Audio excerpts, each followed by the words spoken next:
வணக்கம். For the people, by the people, of the people, along with the people. நேயர்களுக்கு வணக்கம். இன்றைக்கி நான் எடுத்துக்கிற தலைப்பு நம்பிக்கை, faith. It may be faith by God, from God, about God, or faith on you.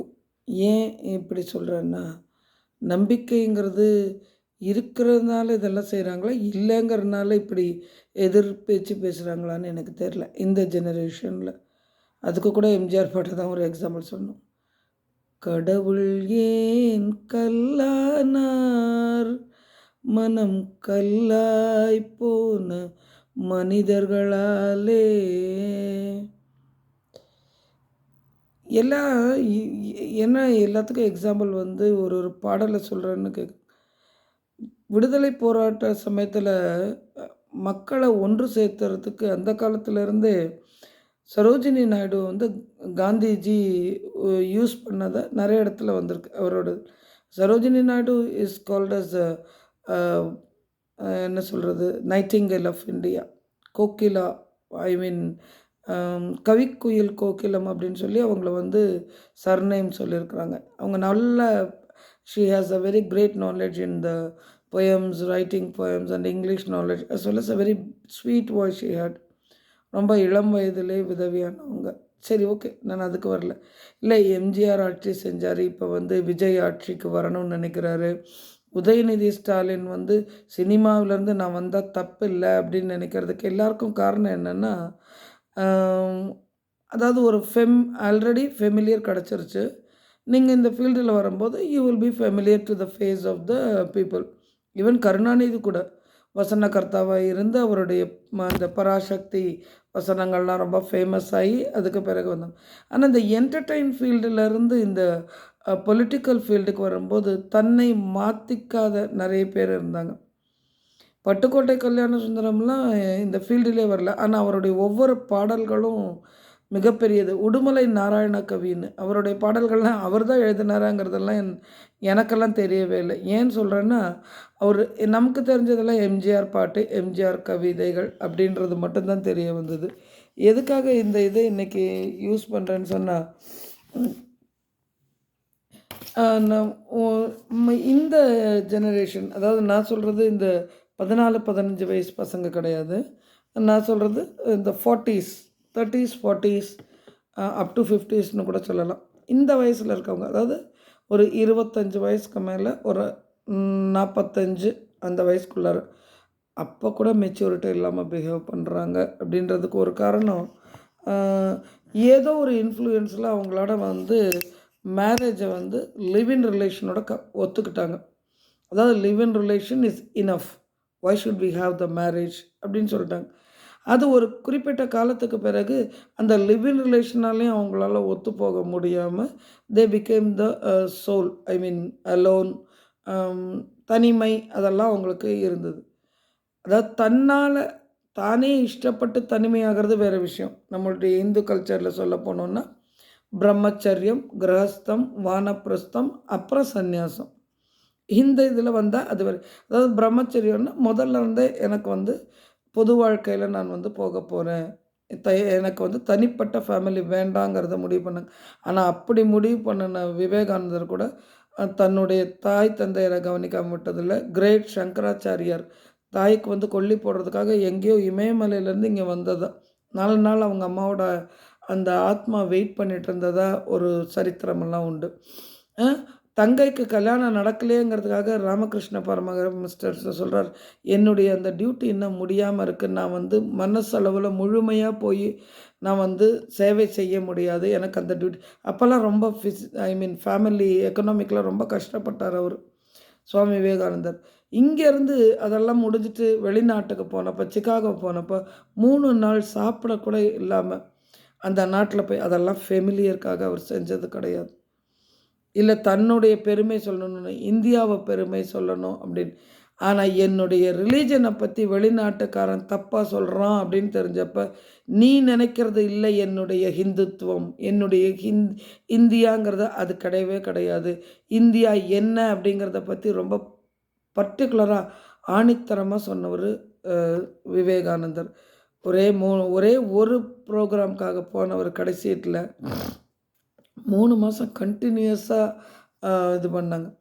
அதாவது என்னுடைய அதாவது the brothers and sisters of India அப்படின்னு சொன்ன அந்த வார்த்தை வந்த உடனே 5 நிமிஷம், அதாவது இவருக்கு கொடுக்கப்பட்ட அந்த பேச்சு டைமே 3 நிமிஷம். 5 நிமிஷம் கரவொலி வந்து நிற்காமல் இருந்ததாம். கைத்தட்டல், கரவொலின்னு நான் சொன்னது கைத்தட்டல். அதாவது அவங்களுக்கு அந்த வார்த்தை ரொம்ப புதியது. ஏன்னா ரொம்ப சாதாரணமாக அமெரிக்கன்ஸு ரொம்ப ஃபேஷனபிள் பீப்புள் இல்லையா?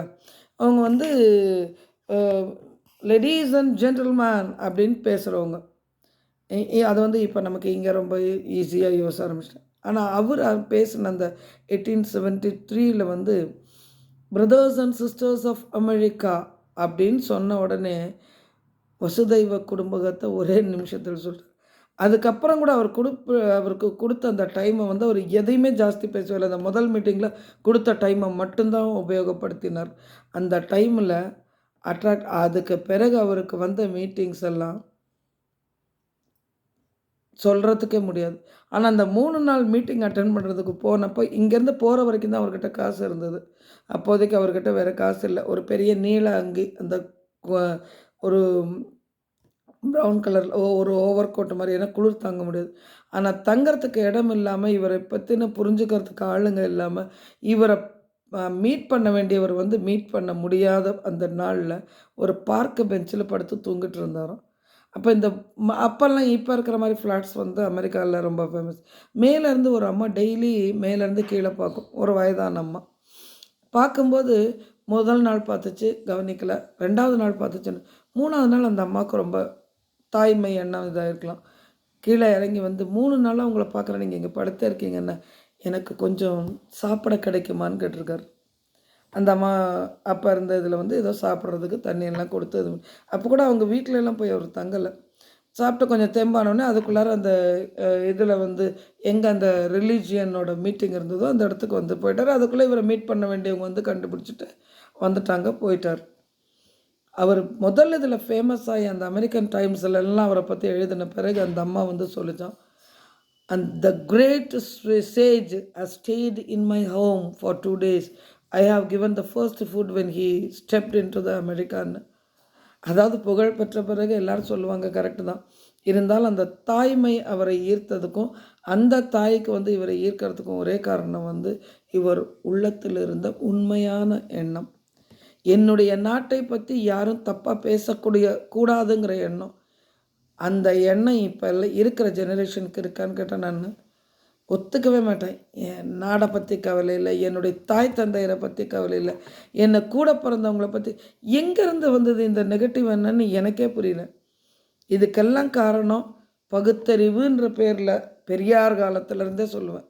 பெரியார் யார் என்ன சொன்னாலும் எனக்கு அதை பற்றி கவலை இல்லை. I am not actually belongs to any of the political society of Tamil Nadu இல்லை.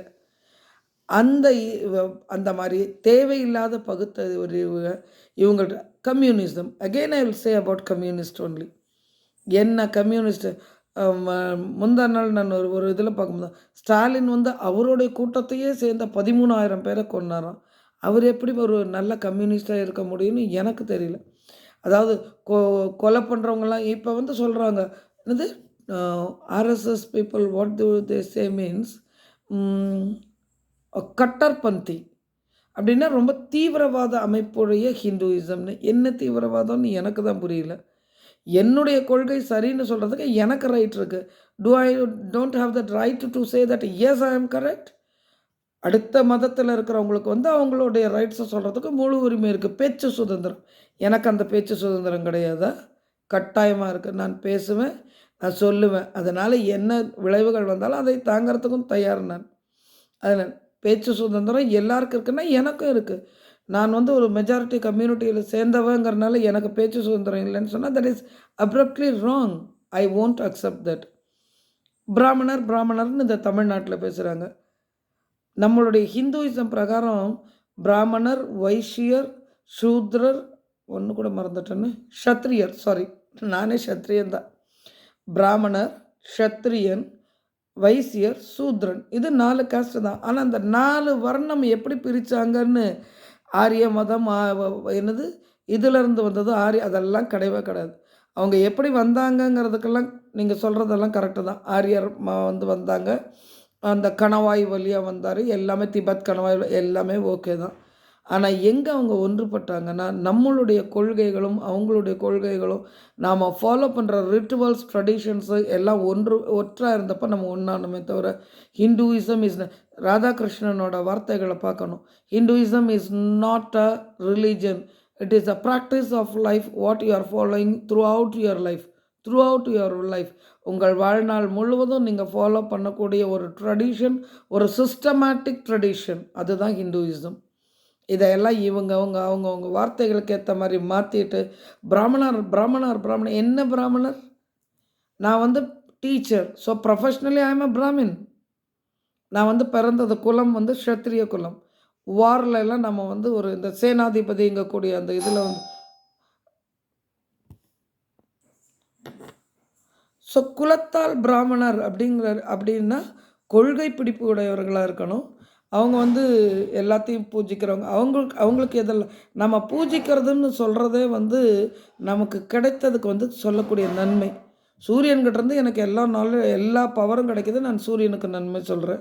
நிலத்துலேருந்து எனக்கு தானியம் கிடைக்கிது, விளைவிக்கிறது எல்லாம் நான் நிலத்துக்கு நன்மை சொல்கிறேன். அதுதான் பொங்கல் ஃபெஸ்டிவல். சூரிய பொங்கல் தான் முதல் நாளே செய்வோம். 2வது நாள் மாட்டுப்பொங்கல், காணும் பொங்கல் இப்படி தான் வந்தது. கடைசி நாள் என்டர்டெயின்மெண்ட்டு ஜல்லிக்கட்டு. 2வது நாள் காணும் பொங்கல், அந்த மாட்டுப்பொங்கல்னா கிடைக்கிற விளைநிலங்களுக்கு அதுக்கு இருக்கிற அனிமல்ஸ்க்கெல்லாம் சொல்லக்கூடிய நன்மை தான் மாட்டுப்பொங்கல். காணும் பொங்கல்ங்கிறது கெட் டுகெதர் ஃபேமிலியோடு எல்லோரும் சேர்ந்து ஒன்றாக குலவி எல்லாம் ஜாலியாக இருக்கிறது காணும் பொங்கல். லாஸ்ட்டு நாள் ஜல்லிக்கட்டு. ஜல்லிக்கட்டுன்னா அந்த காளைகளுக்கும் ஆகட்டும், மனிதர்களுக்கும் ஆகட்டும், ஒரு என்டர்டெயின்மெண்ட்டோட அந்த விழாவை முடிக்கிறது தான் இது. இதில் எங்கேருந்து வந்தது உங்களுக்கு காஸ்ட்டு? நேற்று ஒரு இது கேட்டேன் நான். அவர் சுகி சிவத்தை ரொம்ப மரியாதையோடு நினச்சிட்டு இருந்தேன். 300 வருஷத்துக்கு முன்னாடி பழனி கோவிலில் பண்டாரங்கள் பூஜை செஞ்சுட்டு இருந்தாங்க. அதை மாற்றினது யாருன்னு, யார் மாற்றினாங்கன்னு யாருக்கு தெரியும்? யாருக்கு தெரியும்னு சொல்ல, அதுக்காக அதை நான் சப்போர்ட் பண்ணவும் இல்லை, எதிர்க்கவும் இல்லை. போகர் சித்தருங்கிறவர் உண்டாக்கிய ஒரு நவ பாஷாண சிலை தான் முருகன் சிலை. எங்கள் அம்மாவே சொல்லியிருக்காங்க, அந்த முருகன் சிலையில் அபிஷேகம் பண்ணி அந்த நீரை வாங்கி குடித்தோம்னா நமக்கு இருக்கிற அத்தனை வியாதிகளும் போயிடணும். நவ பாஷாணம் 9 வகையான பாஷாணத்தில் அரைச்சு அதனால் உண்டாக்கப்பட்ட சிலை தான் இந்த முருகன் சிலை அப்போ இருந்தது. அந்த சிலையை யார் திருடிட்டு போனாங்க தெரியுமா? திராவிடர் கழகம் திராவிடர் முன்னேற்ற கழகமாக மாறின பீரியடில் தான், கருணாநிதி அந்த பீரியடில் தான். ஏன்னா அதுக்கு பிறகு தான் எங்கள் அம்மாலாம் கொஞ்சம் சொன்னது நல்லா சொல்லியிருக்கிறாங்க. நாங்கள்லாம் அப்போ போய் தீர்த்தம் வாங்கி குடித்தா ஒரு மாதிரி லேசாக ஒரு கசப்பு இந்த விபூதி ஸ்மெல்லு வரும். இப்போல்லாம் அது ஒன்றுமே இருக்கிறதில்ல. ஏன்னா அதுக்கு பூஜையே பண்ண விடாமல் பண்ணிட்டாங்க. கொஞ்ச நாளைக்கு பிறகு ராஜ அபிஷேகம், ராஜ அலங்காரம்னு பண்ணி அப்படியே நிறுத்திட்டாங்க. இன்னும் கொஞ்ச நாள் பிறகு பார்த்திங்கன்னா அந்த அலங்காரம், அந்த சிலையே மாறிப்போச்சு, காணாமல் போயிடுச்சுன்னாங்க. இப்போவும் சித்தர் குகை, போகர் சித்தரோட குகை எங்கள் உள்ளே இருக்குது. நான் ஒரு முறை ட்ரை பண்ணேன் நான் போகிறதுக்கு. பட் உள்ளே அலௌடு இல்லைன்னு அதை மூடி வச்சுட்டாங்க. பழனி மலைக்கு கீழே அந்த நவ பாஷாணங்கள் இப்பொழுதும் இருக்கிறது. சண்முக நதியில் குளிக்கிறதெல்லாம் அந்த நல்லதுக்காக தான். பழனி மலையில் அந்த இருக்கிற அந்த அத்தனை மூலிகை செடிகளோடு வந்தபோது அந்த சண்முக நதி ஒரு மூலிகை ஆறு மாதிரி இருந்தது. இப்போ அதை புதுப்பிச்சிருக்காங்க. நான் கொஞ்ச நாளைக்கு முன்னாடி போகும்போது என் பொண்ணுக்கு மொட்டையெல்லாம் அடிக்கிறதுக்கு போகும்போது ஒரு 10-15 இயர்ஸ் பேக் அதில் ஒன்றுமே இல்லை. நான் எங்கள் அம்மாட்ட கேட்டேன், என்னம்மா தண்ணியெல்லாம் வற்றி போயிருக்கு, ஒன்றுமே இல்லைன்னு. எங்கடா அதெல்லாம் மெயின்டைனே கிடையாது அப்படின்னாங்க. அப்போ my mother was alive at that time. ஏன் சொல்கிறேன்னா, நாம் நம்மளுடைய கல்ச்சர், ட்ரெடிஷன், நம்மளுடைய சொத்து, இயற்கை சொத்துக்களெல்லாம் பாதுகாக்காததுக்கு நம்ம யாரை குற்றம் சொல்கிறது? சுகி சிவம் இப்படி பேசினாரேன்னு நினச்சி ரொம்ப வருத்தப்பட்டேன் நான். அதை வேற ஒரு இதை டெலிட் பண்ணதுக்கு காரணம் என்ன கண்டுபிடியுங்கள். நம்ம என்ன இங்கே இதுக்காக போகிறோம்? நம்ம ஒன்றும் கிடையாது, ஒரு காரணமும் இல்லை. நீ பாதுகாக்கலை, நான் அதை கவனிக்கலை, எனக்கு அதை பற்றின நிலைமை இல்லை. அவன் 300 வருஷத்துக்கு முன்னாடி இருக்கிறவன் பண்டாரத்தை துரத்த கிடையாது. துரத்தினானோ அடுத்தவன் ஜாதி வந்தானோ, அது பிராமணர் வந்தாருன்னு சொல்கிறதுக்காகவான். பிராமணர்லாம் அது கிடையாது. ஏன்னா அது வந்து நீங்கள் நல்லா பார்த்தீங்கன்னா கேரளத்தில் அந்த நாராயணகுருவோட ஃபிலிம் பார்த்தீங்கன்னா உங்களுக்கு தெரியும். நாராயணகுரு கட்டாயமாக அந்த ஈழவர்ஸ் அவங்கள வந்து விழும்போது சொல்கிறாரு, நீ முதல்ல சுத்தமாக இரு, குளிச்சு முடிச்சு சுத்தமாக. அதில் அந்த இவர் மணியோட கேரக்டர் இருக்கும், கலாபன் மணின்னு சொல்லி அவரோட கேரக்டர் சொல்லும், எனக்கே என்னுடைய மேலே ஸ்மெல்லு வருதுன்னு. சுத்தமாக இல்லைங்கிறத பற்றி தான் அவர் கீழே இதுன்னு சொன்னாங்களே தவிர உங்களை கன்வெர்ட் பண்ண சொல்ல கிடையாது, உங்களை வந்து உங்களுடைய இதை மறக்க சொல்ல கிடையாது. அதுக்கு மிக சிறந்த எக்ஸாம்பிள் வந்து நாராயணகுரு தான். அவரை எல்லாம் விட்டுட்டு கன்வர்ட்டிசம் தப்பு இல்லை, அவங்க தான் வந்து ஈக்குவாலிட்டியை கொடுக்குறாங்க. முஸ்லீம்ஸ் வந்து அவங்கெல்லாம் ஒற்றுமையாக இருக்கிறாங்க. கிறிஸ்டியன்ஸ் எல்லாம் ஒற்றுமை, கிறிஸ்டியன்ஸ்லேயும் 67 ஜாதி 70 ஜாதி இருக்குது. முஸ்லீம்ஸையும் உள்ளே போய் பார்த்தீங்கன்னா எனக்கு தெரிஞ்சு தமிழ்நாட்டிலே லப்பை, ராவுத்தர், பட்டான், இன்னும் ஏதோ அவங்களதுல ஜாதி இல்லை. அவங்க மட்டும் எப்படி ஒன்று சேர்றாங்க? ஏன்னா அங்கே மசூதிக்கு போகும்போது அவங்க ஒட்டுக்க அவங்க வந்து பிரிஞ்சிருவோமோங்கிற பயத்தில் ஒட்டுக்கா போய்டுறாங்க. கிறிஸ்டியன்ஸ்லேயும் அப்படி தான், அவங்களும் அப்படி தான். இங்கே ஹிந்துஸில் மட்டும் இவனோட முதலியார் கோயில் தனியாக, சிவனடியார் கோயில் தனியாக, விஷ்ணுவுக்கு நாராயணர் தனியாக. மத்வாச்சாரியை விடவா ஒரு கொள்கை பரப்பு செயலாளர் வேணும்? ஓம் நாராயணாய நம அப்படிங்கிறத பற்றி பரப்புறதுக்கு உன் உயிர் போய்டுன்னு சொல்லி சொன்னப்போ பரவாயில்ல, நான் ஒருத்தன் தானே மோட்சம் போட மாட்டேன், இங்கே இருக்க 8 லட்சம் பேர் மோட்சம் போனால் எனக்கு பரவாயில்ல, அந்த நரகத்தை நான் ஏற்றுக்கிறேன்னு சொன்ன அந்த மத்வாச்சாரியார் இல்லை. ஹிந்துயிசத்தை பற்றி நீங்களே தப்பாக சொல்கிறது. உனக்கு தெரியல நீ சொல்கிற, நீ பகுத்தறிவுவாதியா? பகுத்து அறியணும்னா முதல்ல நல்லது எது கெட்டது எதுன்னு தெரியணும். எதிர்மறையாக பேசுகிறவன் எவனும் பகுத்தறிவுவாதி கிடையாது. அதுக்கு அடிமையான இந்த ஜெனரேஷன் பகுத்தறிவாளர்களே கிடையாது. நீங்களாம் எதிர்மறையாளர்கள். நன்றி, வணக்கம்.